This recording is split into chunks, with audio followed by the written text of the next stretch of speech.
right. Well, welcome.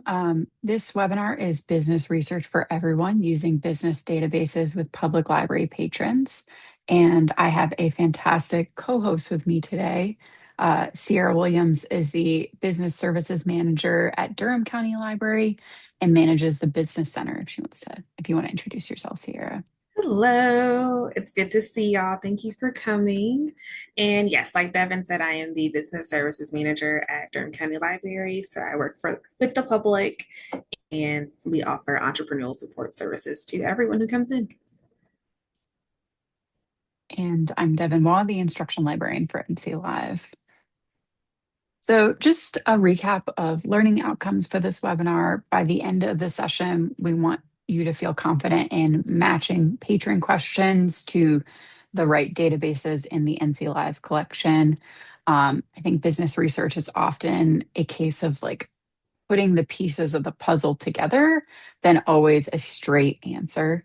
Um, we'll demonstrate strategies for kind of explaining business data and terminology, and just the features of databases in clear, accessible ways for patrons.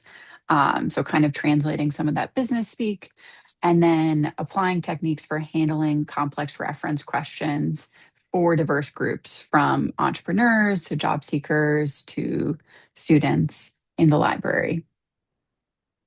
And the kind of focus of this session is um, really trying to convey that business research is not some elite skill. It's the myth of business research only being for people who've gone to business school or have MBAs is simply not true.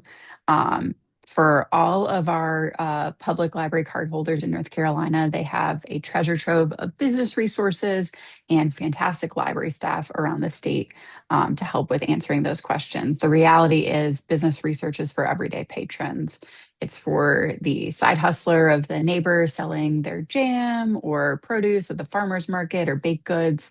It's for, the high schooler looking for their first job, or starting their own business potentially. And it's for the retiree curious about local economic trends, utility trends. This is a community centric topic.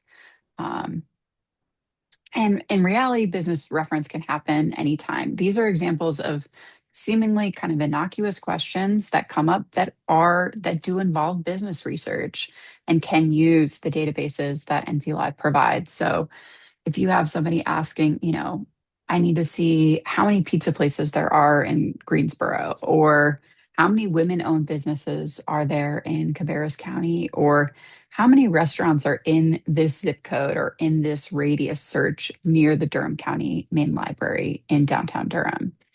Or looking at what are the most successful small businesses in Greensboro industries with fewer than 10 employees. You can do all of these searches specifically in Data Axle reference solutions, but also these are the sorts of questions that come up that patrons may not even think themselves are business questions. And so it's good to kind of think through and categorize them and figure out what NC Live resource you can get started with searching in to answer those questions. So we're transitioning more into this how to. Where do we actually look? So we're going to focus on the core suite of resources available through NC Live. The ABI Informed Collection, that is a great catch-all, because there are trade journals, scholarly articles, market reports for in-depth research. If you go to the Browse tab of that database, you can see the first research industry reports from Dun and Bradstreet, which are great because they're written in very clear, plain language, bullet points. They give you a nice quarterly snapshot on a relevant industry, um, whether it's somebody looking to open a coffee shop or wanting to start a wedding planning business or pet grooming business or whatever. There's so many different industries covered within those reports in ABI Informed Collection. Data Axle Reference Solutions is like the yellow pages, but on steroids in a lot of ways. It is great for researching competitors for businesses. So you can add in different industry codes and keywords to find, you know, the pizza places in Greensboro or looking up consumer preferences in your area. So, um, seeing where are my new homeowners in Durham County, or who are my self-identifying, pet dog lovers in my area.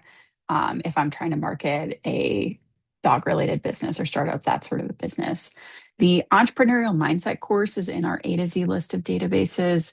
That is more of a curriculum. So it's good for patrons who are just getting started and developing some of that foundational thinking related to running a successful business. Um, and so it's not necessarily a database per se. Social Explorer is our resource for demographic data and maps. This is good for using if you're looking for census data, and the breakdown of like age, income, educational attainment, workforce development statistics. You can use Social Explorer for that. Like if a patron, and also for like mapping the opportunity. So if a patron wants to open a daycare, Social Explorer can show them exactly where the highest concentration of families with children live in Wake County, for example, down to the census tract, which is really useful for that visual, but also just for that granular data in a database through NC Live. Um, just an example of some mapping the question to the resource. If you get questions like related to location analysis, so where should I open my shop? That's where you can pull in Data Axle Reference Solutions. We'll look at a case study together today. Um, I co-hosted a webinar last week on Social Explorer with Jeff Hahn, their academic sales rep, and we covered location analysis and how that resource can be used for that sort of a question. Who are my competitors? You're going to want to go into Data Axle Reference Solutions and see, not only can you look up existing businesses, but you can also do the closed businesses search if you want to see, okay, in my particular industry or business that I want to start up, what businesses no longer exist from that industry that I can see from the last 10 to 15 years, and maybe look at, pain points or reasons why or location, and seeing not only examples of current but past businesses. Is this industry growing? Doing searches for trade journals and industry reports in the ABI Inform collection is great, because then you can see, all right, what is the market for solar panels or for accessibility related equipment, home health equipment. You can do those sort of broad searches in ABI Inform and get an idea of, from different reports, where this industry is going and what the projections are for the next 5 to 10 years. And then in terms of the reference interview, as Sierra and I were planning for today, we talked about when patrons come with a particular question, kind of trying to ask certain follow up questions to figure out what they are trying to do and what they're looking for. Um, Start with kind of that goal of, what decision are you trying to make today? If somebody has a storefront for their business and they've been in business for a while, maybe they're looking at, is the rent that I'm paying for this location too high? Or maybe should I move to a different part of Durham County? Or who is my competition that I may not be aware of that's been started up in the last few years that I can search for in Data Axle? But kind of trying to get an idea, um, different than pulling in data for a college student that's looking to do a project, but really trying to figure out kind of, what are they looking to get out of this conversation? What can I point them to?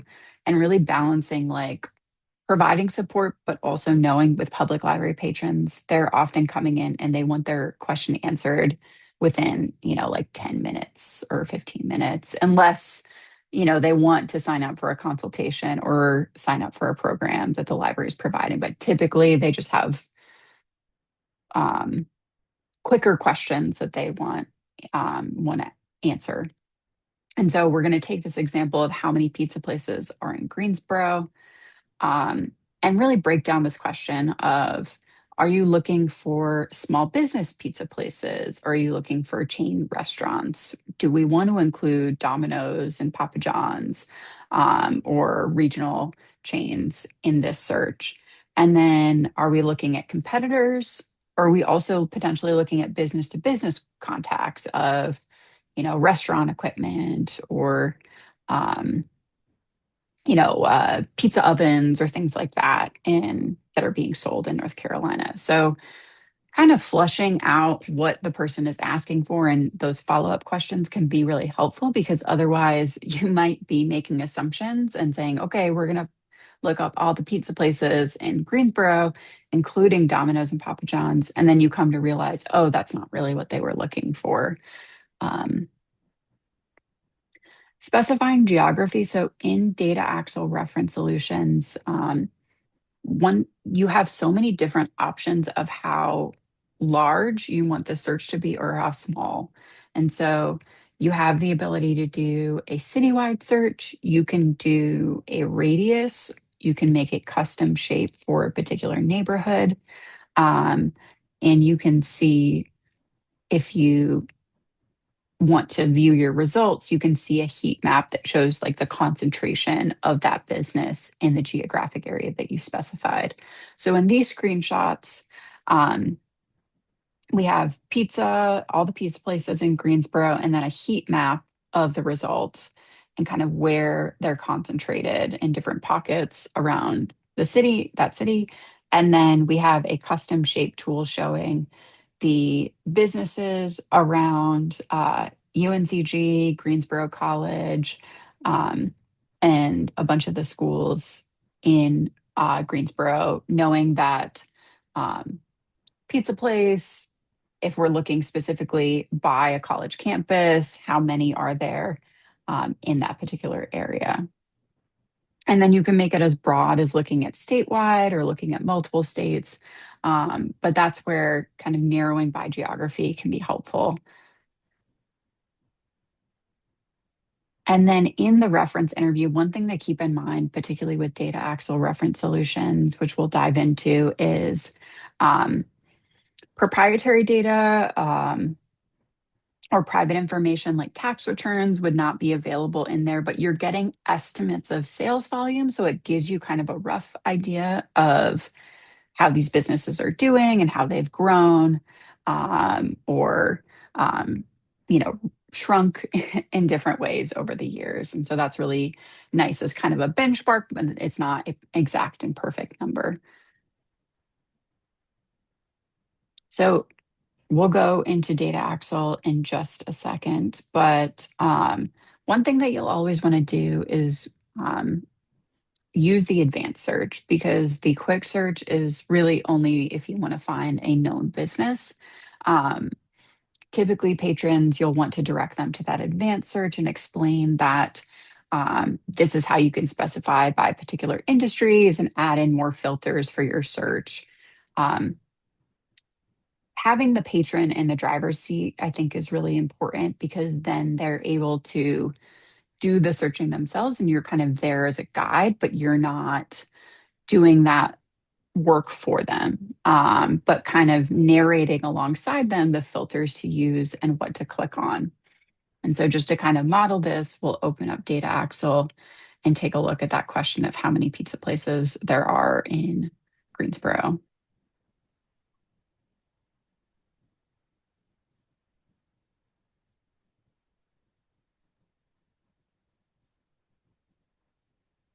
So we're going to go into the US businesses search and then go into advanced search. And then by business type, we're going to use keywords to map and find the right industry codes. So I'm going to put in pizza, I could put in restaurant if I wanted to look more broadly. Um, and then you might have patrons that are familiar with what industry codes are. So NAICS being the primary ones and SIC being the ones that are kind of older.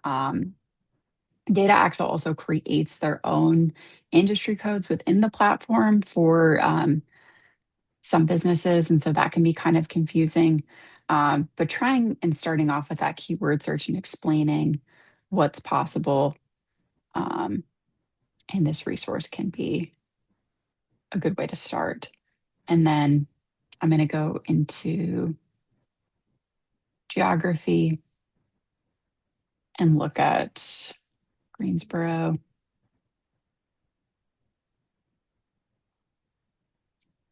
And then to save my filters, I'm going to click update count, and then I'm going to view results. And I can see here all the different Domino's and CC's and Harris Teeter counts as a pizza place as well. Um, but all of the ones in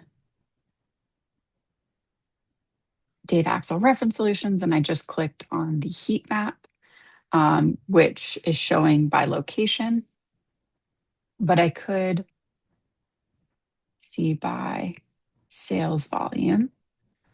One thing that I can do is refine my results. So I can look here at charts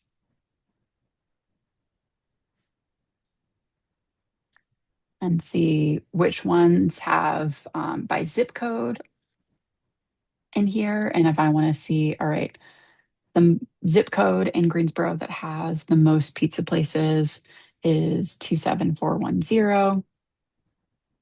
And then I have this list here. Now I can go back and see by employee size. Let's say I want to look at the pizza places that have 5 to 9 employees in the Greensboro area, which are 27 different businesses. And then I can look here.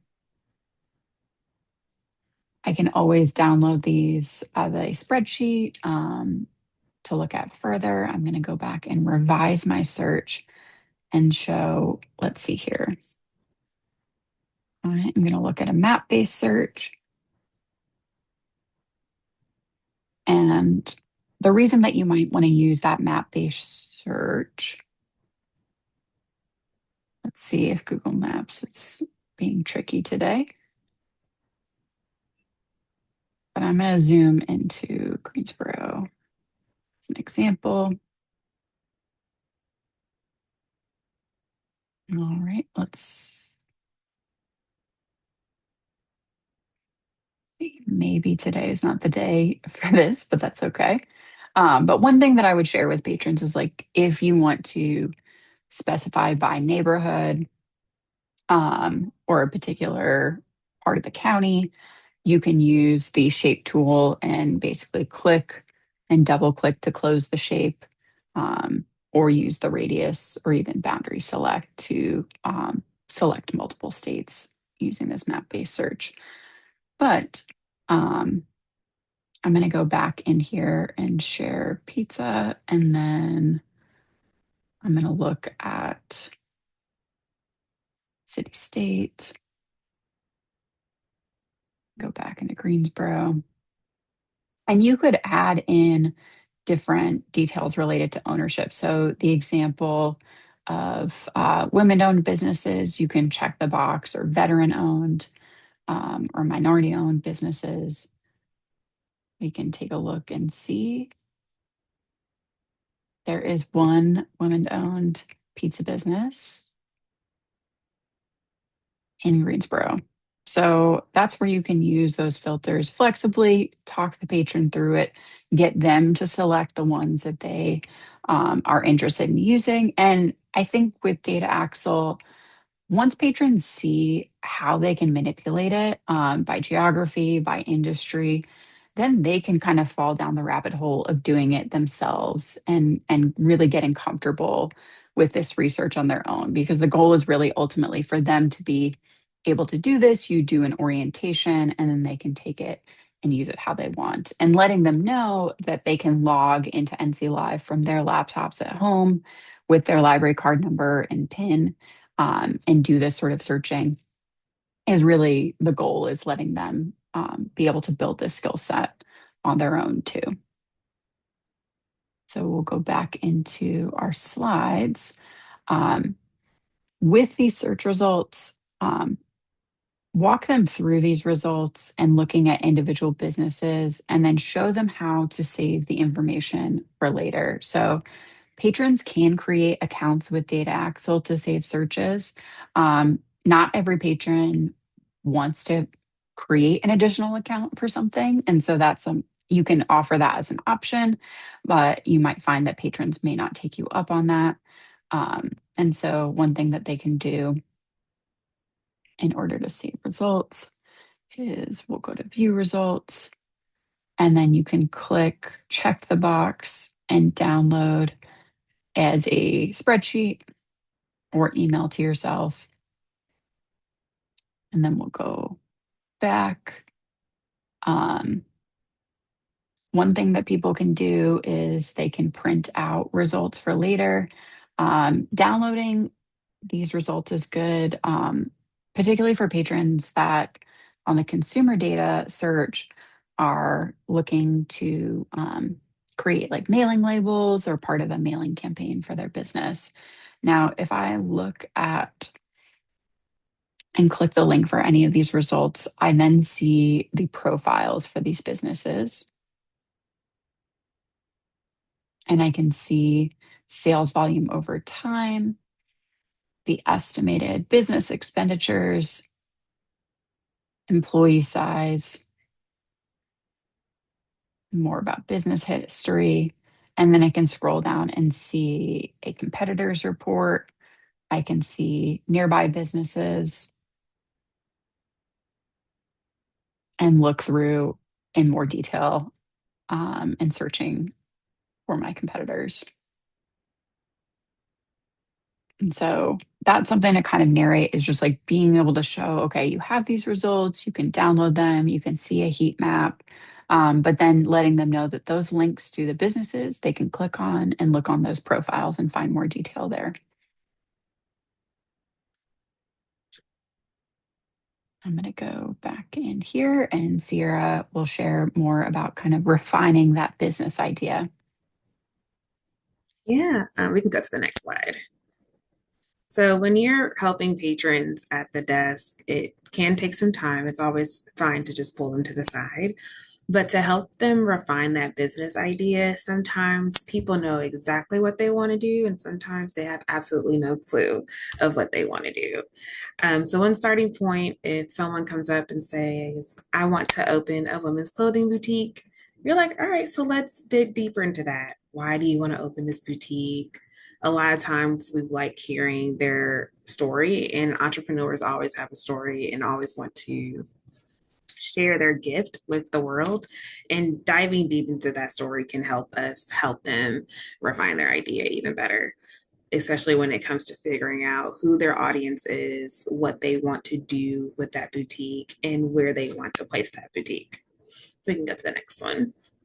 And so when it comes to the target audience, you would say, are you doing this women's boutique for women or for teens or for children or everyone? And you can say, how expensive do you want the boutique to be? Are you looking for a certain income, household income range, like whether it's over 75K, et cetera? You want to ask them, where do they want to do the boutique? Fun fact about Durham County Library, we have access to the Triangle Business Journal, and we have different neighborhoods, and there's a journal component called spaces, and they can look at different spaces in the city, in the triangle, that are available for sale. And so we'll say, are you looking at at this city, do you want to look at available spaces? How big do you need it to be? what kind of neighborhood are you trying to aim for, etc. So some people like say, oh, I want to be near schools so I can get to the parents, or I want to be near the mall, or I want to be near somewhere else. And then you want to ask them about their competition. Are they looking at other boutiques? Are they looking at high end gifts? Are they looking at um, a lot of people are doing virtual, not virtual, a lot of people are doing online boutiques. So you can say, are you trying to compete against physical boutiques in the area and online boutiques that can just easily ship out to your door? Or are you looking to compete against regular high end stores in that area? Next slide. And so with those questions, they might have more questions because they may or may not know what they want to do completely. So helping them refine that plan and refine that business idea helps them get started on into thinking more about it. And you want to point them to the next program or the next resource that you are having at your library. Sometimes these interactions can take longer than the time that you have while you're on the desk.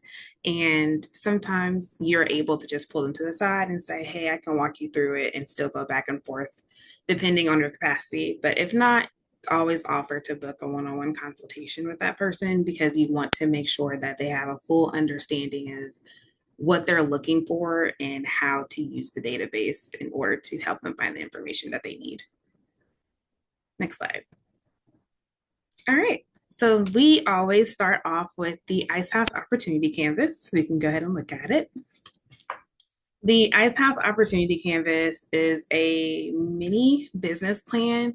When patrons come in, they'll say, hey, I have this idea, I want to do something. And sometimes when we start asking them questions, they give us this face like, oh, not sure. And they haven't fully thought out their idea.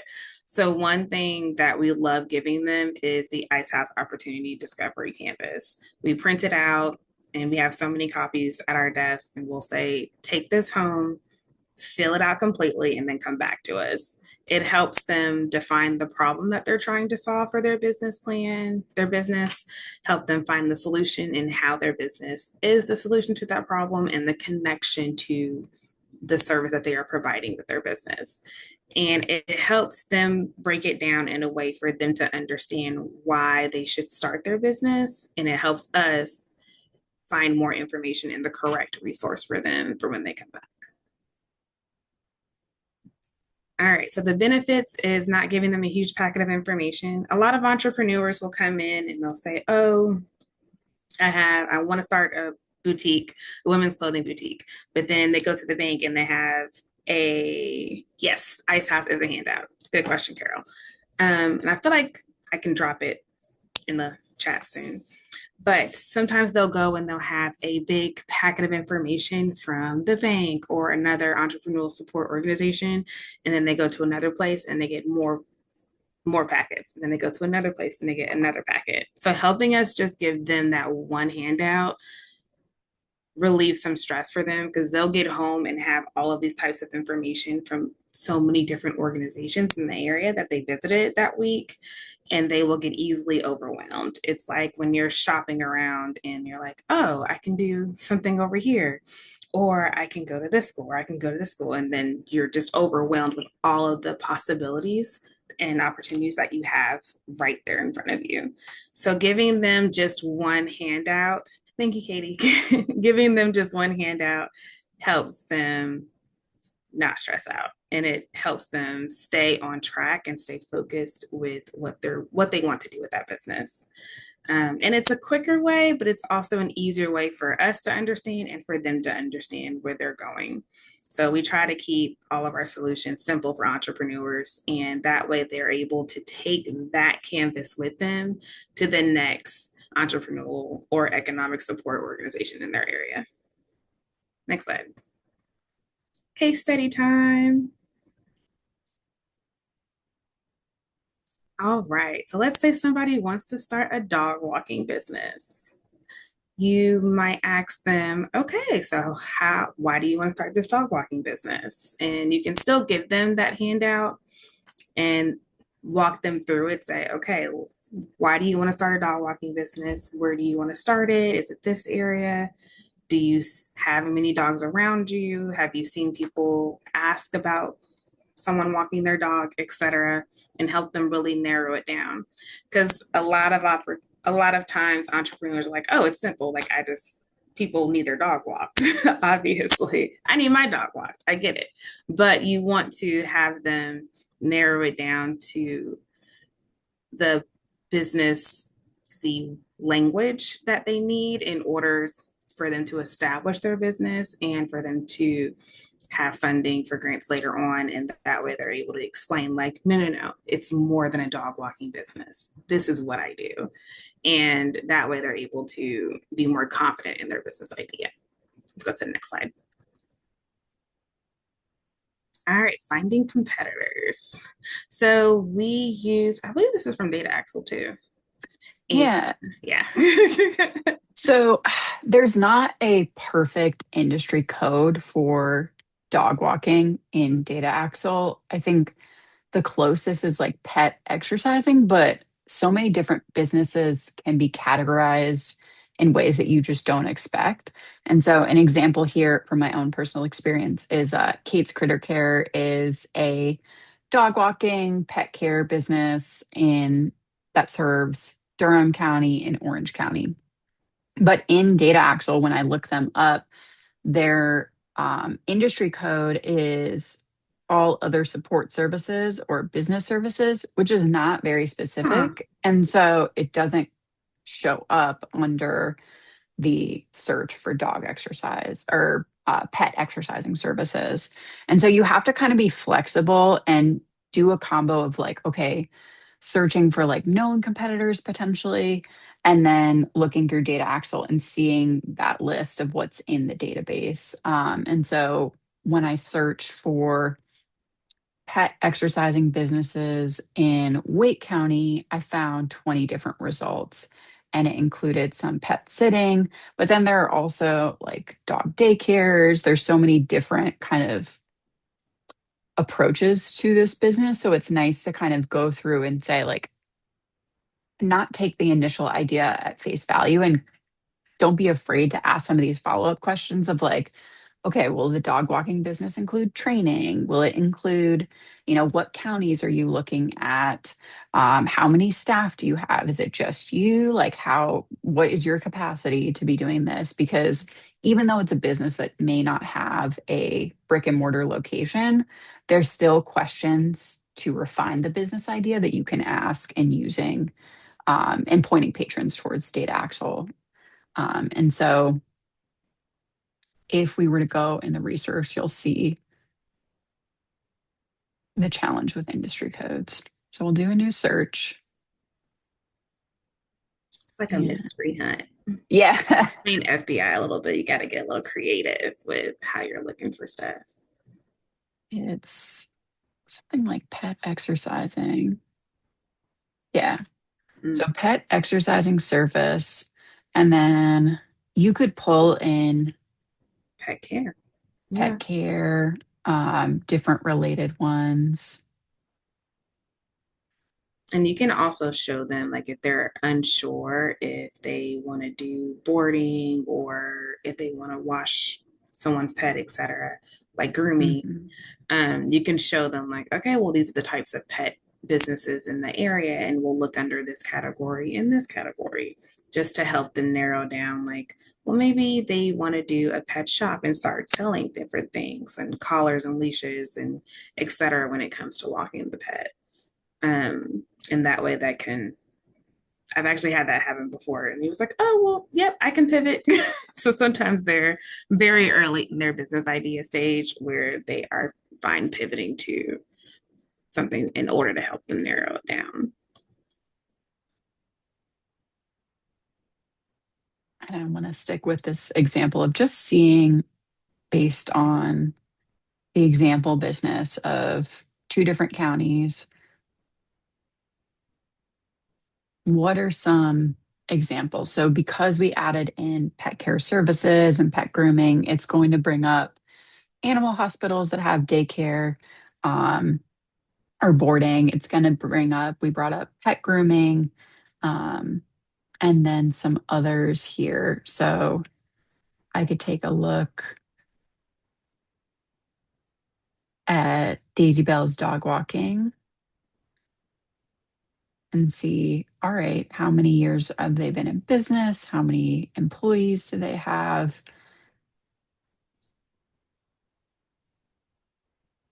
And then some competitors as well. And that's nice because then you get a summary of a couple of different pet sitting, house sitting, dog walking, dog daycare like Green Beagle, Mhm. and finding some good examples to sort of build out that search and get an idea of like, okay, who's already doing this? And is it a crowded field or is it one, like, how can I differentiate myself and my business?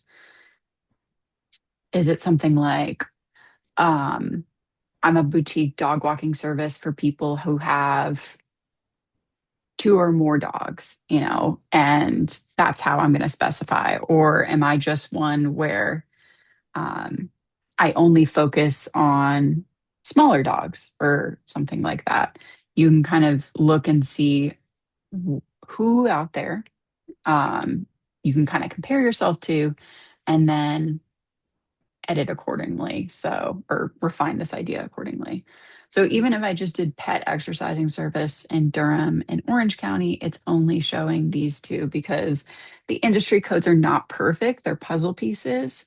Um, and I can go through and revise this search and add in different counties as examples because being anywhere you are in North Carolina, pull in different examples from counties around you rather than feeling limited to your particular county. Like Sierra, the example you shared of women's clothing boutiques, seeing different examples around the triangle and giving people an idea of, all right, that business might not necessarily exist in Durham County, but here are some examples in Wake County that you can see.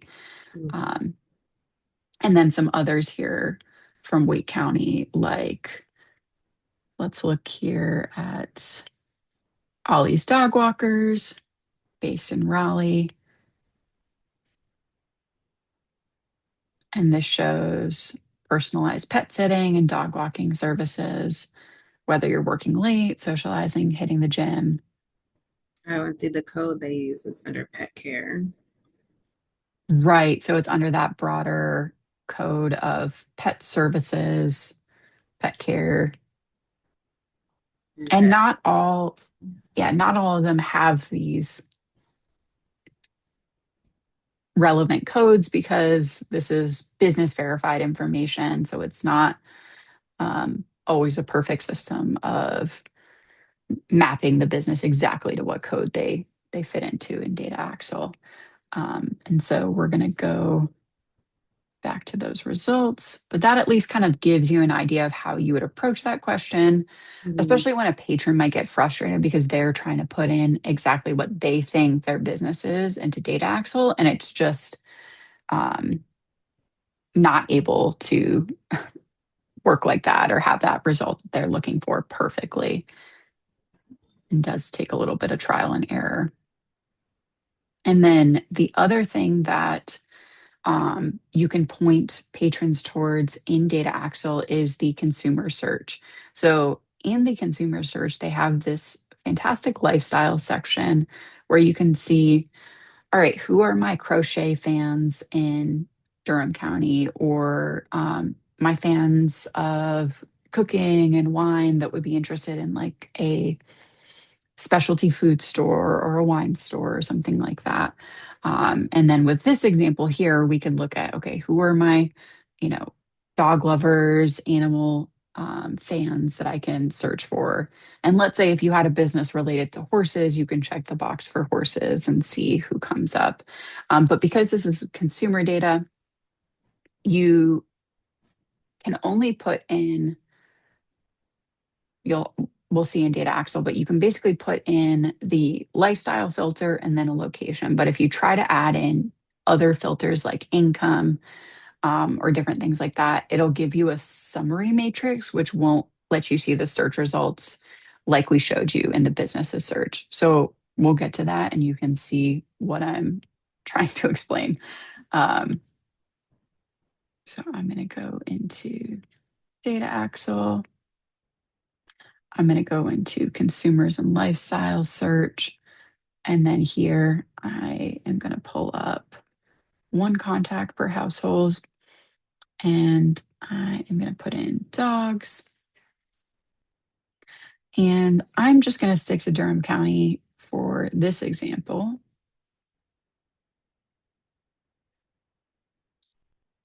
And update my count. And I have 6,000 different records as well as 3,000 emails. But do keep in mind kind of numbers that are displayed might be on do not call list or email addresses, things like that. But it could be a nice bird's eye view that you look at for a mailing campaign, for starting a business, or patrons looking at for a mailing campaign. You can see here, you can export these. You do have a downloading limit per session. And then looking at charts, this is where you can see that breakdown of the consumer search and see breakdown by home income, by zip code as well. So most um, of this dog dog lovers in Durham County search shows 27703 and 27713. And then I can kind of break down and see uh, even within Durham County and the surrounding area, some examples in this search. If I go back to my results, I'm going to go revise my search and just show you the example. If you add in those different filters, let's say I'm looking for people 30 to 44, and I want to update my count. That's where Data Axle is going to show you this summary matrix because they want to sort of protect the consumer data that they have within the database. Um, and so you can work around that in some form. If I revise my search, I'm just going to put dogs, and then I'm going to get rid of the age filter. And I'm going to update my count. Oh,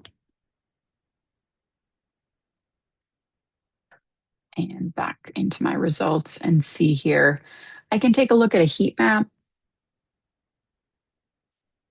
and get the concentration of these consumers in Durham County. And I can even zoom in a little bit more and see a lot around South Durham, South Point area as being an example. And then Katie asking in the chat, do you have to pay to get email addresses? Yes. And Steve sharing that those are limited to the extra pay licensing. Thank you for answering that.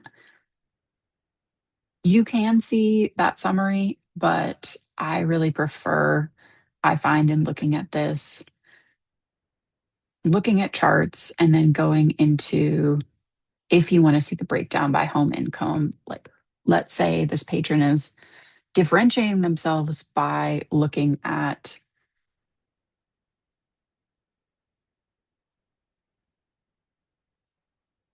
annual income, then they can go through and look at this list in more detail and then do the same downloads. Everything's consistent across the different databases in Data Axle that you can search in. It is useful, but it just has its limitations. And so that's something to keep in mind when patrons are using it.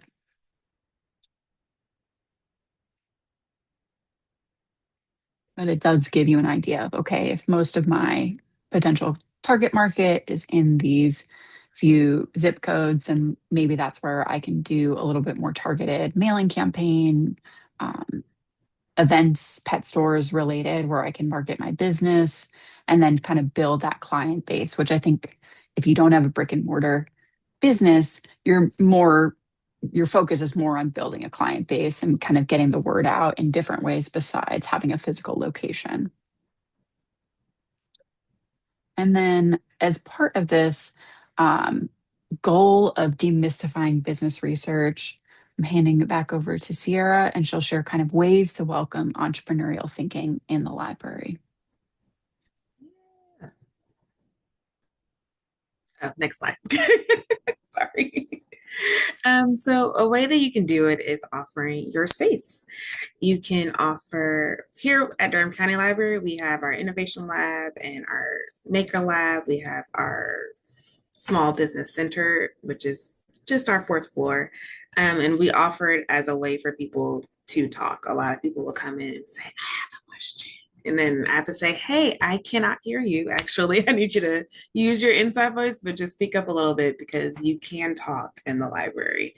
And sometimes I say, libraries are loud now. So it's totally fine if you have a conversation and network and co work with each other. And we want people and encourage people to just sit together and share that space to share those ideas and different things that they need to talk about and discuss in an open, safe space. And we also always make sure we advertise what's happening around the city and what's happening virtually, especially if it's free. SCORE has webinars all the time. NC Live has webinars all the time, and we are really good at printing out a flyer if someone has it ready or creating something really quickly just to say, hey, like this is happening on March 3rd at 2 o'clock. You should register for it. And that way, our entrepreneurs, if even if we never interact with them in a way where they come up to the desk and they just come in and sit down, they're still able to see what's happening and see what's offered. We also have local entrepreneurs that we've worked with before. So at Durham County Library, we have a good program system where we can invite people from the outside to be a vendor for us and they can host workshops. And sometimes those same vendors will have their own businesses and their own workshops on the side and we'll print off whatever they're doing. I had someone say, hey, Sierra, can you print this off and just let people know I'm doing a free thing in 2 days? And I said, sure, but I need a flyer. And it was very, very small. They do social media all the time, so they always have Instagram size things. And it was nothing for me to create it, but I said I'll definitely let our public know. So we try to let everyone know that they can share whatever they're doing as long as it's free, and we'll go ahead and put a flyer up. We won't go around Durham and canvas about it, but we'll make sure that people know that it's available in the library. We also have business book displays and different materials and resources. I have a really great team who loves getting pretty creative. Sometimes, oh, it's March, so we're gonna have March Madness soon. And Austin did like a basketball, the business of basketball display. It was really cool. And we have, we're on the nonfiction floor, so it's really easy for us to grab anything that we need business related wise when it comes to our materials. And we like to tell people that we're not super strict business over here, but we are flexible, we are creative, and we're here to help in any way that we can. Next slide. All right, so do's and don'ts. Some Here are some things that you should and possibly should not do. So one big thing is take your time and practice. You want to take your time with databases, take your time to practice using those databases. That way you are confident in knowing how to use them. And always know that you don't need to rush. Sometimes entrepreneurs are busy and they're like, okay, but I just need a really quick answer. Like Devin said, they only have about 5 or 10 minutes. And sometimes you have to say, okay, I can help you. If you sit at that table over there and you get set up, I'll check in with you and you can do what you need to do. And I'll just say, hey, do you have a moment? And then you can walk them through or at least get them started and they can start playing with the database on their own. And if they have questions, they know who to come back to. That way, you're not in their face the entire time. And that way, they don't feel overwhelmed with you just right there hovering. And it's also helpful when you might be busy as well, because you never know if you have a long line or if it's a busy day. Take your time, be patient with yourself, but also allow that patron to have time and practice. And again, always offer a one on one consultation if they are in a rush and can't stay that day.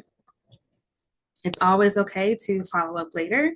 Please take the time when you see them again or when you meet them for the first time, get their name, get their contact information, and say, I just want to make sure that you have a full understanding of this database or that you got something out of the experience today from the library. You don't want to spam their email, but if you feel like you haven't seen them in 2 weeks, you can reach out to them.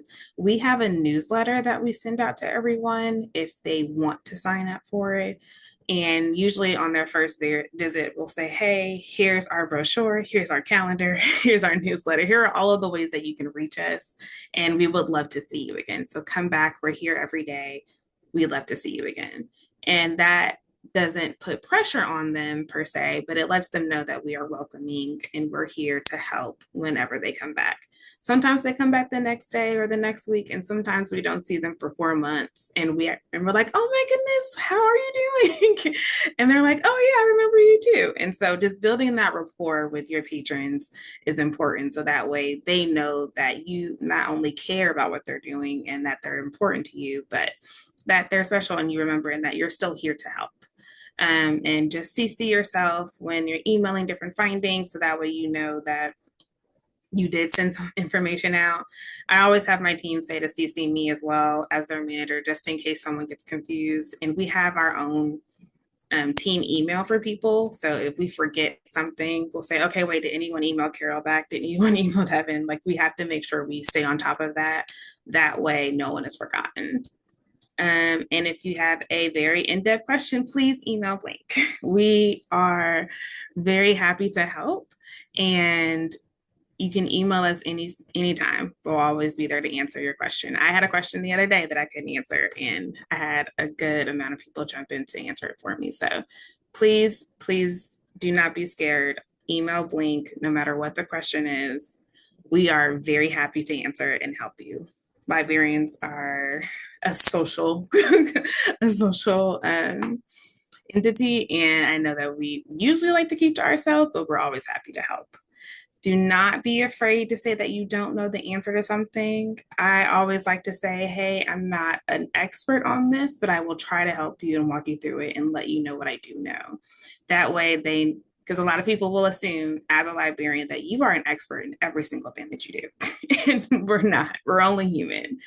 And you want to let them know, like, hey, I'm not sure, but I will walk you through and tell you what I do know. Always remember that you cannot answer any legal questions. We actually have a legal reference section on our fourth floor, and people like to come in and use those references all the time and those materials all the time. And we have to remind them, hey, we are not a law library. We cannot answer any legal questions. We cannot answer anything legal related. We can probably point you in the right direction on where to find those services, but that's the best that we can do. And sometimes we have NC Legal Aid in here for different workshops and pop ups and things. And it's very helpful when they are here and we'll say, you know what, you can go speak to people who can't answer those legal questions right over there. Because you don't want to be liable for any of those things. And always make sure that you are not their assistant, you are not their right hand person. You're here to help them get started, and that is it. We like to say, oh, we are a teaching library. We'd love to help you learn so that way you won't need us again when it comes to this one particular thing. We love seeing our patrons and assisting them, and we're happy to show you how to use something, but we are not here to hold your hand every single step of the way, every single day, every minute, every hour. We are here to help, but we're not here to be here all the time. It can be overwhelming. You can get trapped. My coworkers and I are really good about recognizing when someone is trapped, and we'll say, hey, you have to be somewhere, and we'll help each other out.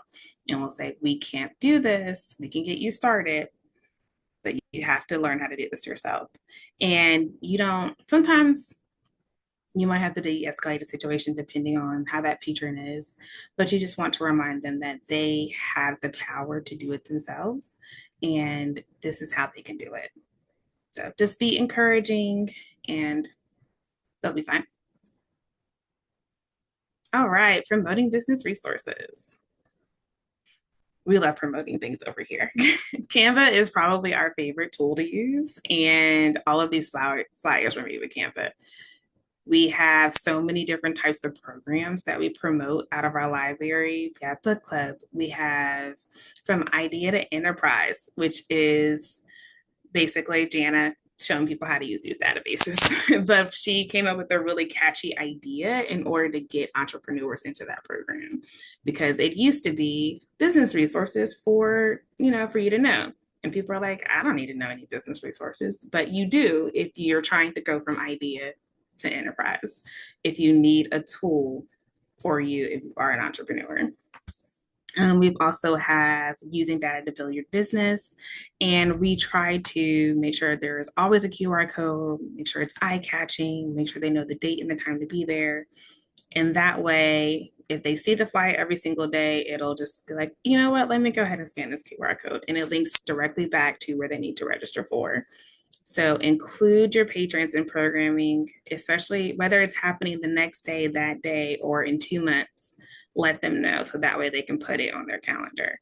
And we always have paper copies of everything, but if not, it's totally fine. You can show them how to get to that registration.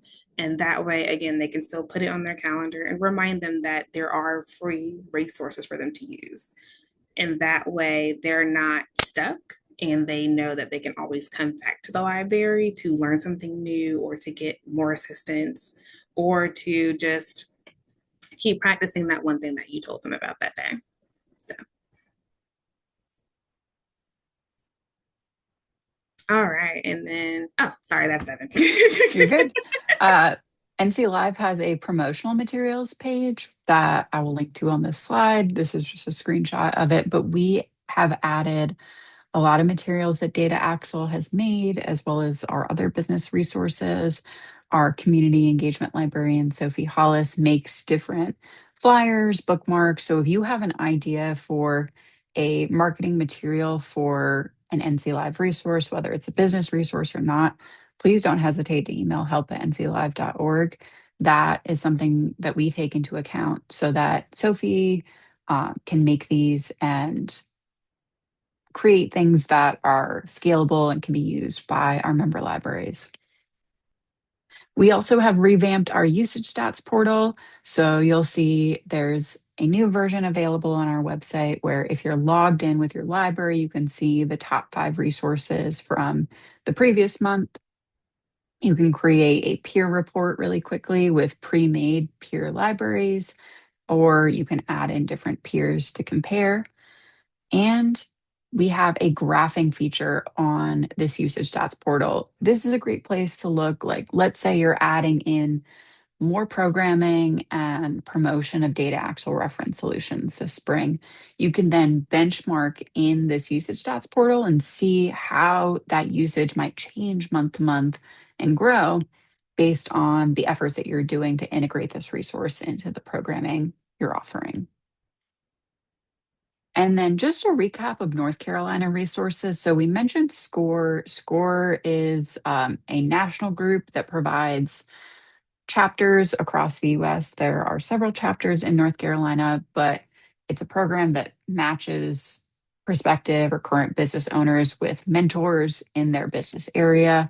They provide training. Sierra, I think you said SCORE will come into the library and do programs and have a table. Yep, about twice a week they're here for one-on-one consultations, and then they also do different programs and workshops for us too. We love SCORE. Which is That's awesome. Yeah, it's such a nice way to kind of pair folks with a mentor, a peer that they can learn from as well. Their Blink is the business librarians in North Carolina section of the North Carolina Library Association. Sierra is the chair of Blink, and they have quarterly workshops they do in person and over Zoom. And they're a very active group with a fantastic listserv. So if you ever have a very in-depth business question, don't hesitate to reach out to Sierra, get added to that Google group, and ask away. And then the NC Idea Leaf program. So NC Idea is an statewide organization. They provide seed funding for entrepreneurs in North Carolina, and they've started immersive regional cohorts of training for librarians. Some of you might already be familiar with this or are a LEAF program participant, but that's something that we're really excited to partner with NCID on because they're able to provide the perspective of working with entrepreneurs. And then library staff who are involved with the curriculum, such as myself, can kind of share more about the resources that we have. Yeah, and thank you for dropping those links in the chat, Sierra. And then just some other statewide partners. So every community college and UNC System School has a small business development center attached. And those folks can be such good partners because they're the ones that are providing more of that one-on-one support potentially with business owners. It's also an opportunity for maybe the public library to work with these groups that are providing the support in an academic space. And so there's also different statewide partners like the Carolina Small Business Development Fund, the Economic Development Partnership of North Carolina, and then the North Carolina Military Business Center because we have a large military community in North Carolina. So just wanted to share some other statewide partners you may not be familiar with that might be good to reach out to if you want to bring them in for programming in your library or talk to them about how the library can support small business owners. And then resources for later. I feel like if you're doing any sort of business reference, I love my copy of Making Sense of Business Reference by Celia Ross. It's just written in a really clear way.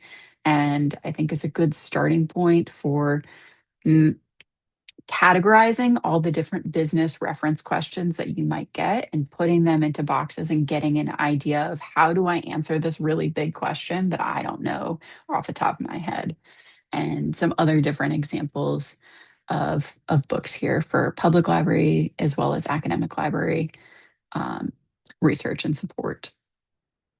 A couple of different resources for later. I've included the link to the opportunity canvas that Sierra showed, a BRASS, which is the business librarian section of ALA, has a business guide. The Library of Congress has a small business hub.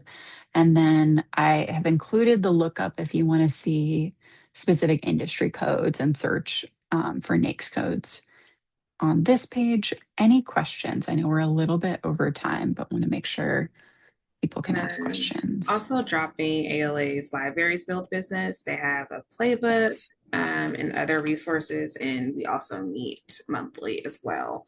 So you can learn about what other libraries, public, academic, etc., are doing across the country in their business unit and how they work with vendors too. So it's really cool. They also have scripts in that playbook if you need to know how to speak with other entrepreneurs and entrepreneurial support organizations and how to network with them and get them to come into your library to do workshops. I'm always available as well if you need to practice a script or if you just need an email template, they have that in there as well. So another very, very helpful tool that we use a lot here too. But yeah, any questions? Sorry, we're over. And feel free to reach out to us. I've included Sierra's email as well as mine, and then the link to the slides, which you'll access after this webinar as well.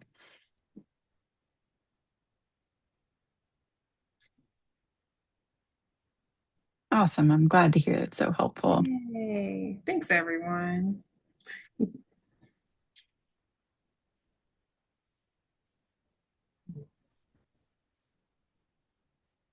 All right. We will wrap up then if there are no questions. Keep an eye out for an email from me tomorrow with the slides, the recording, some of the relevant links like the Ice House Opportunity Canvas, as well as our contact info in case you'd like to reach out later. But thank you so much for joining us this afternoon. And Sierra, thank you so much for being such a great co-host. Oh, thank you, Devin, for having me. I had a great time. Yep. Thanks, Awesome. All right. everyone. Take care. Bye.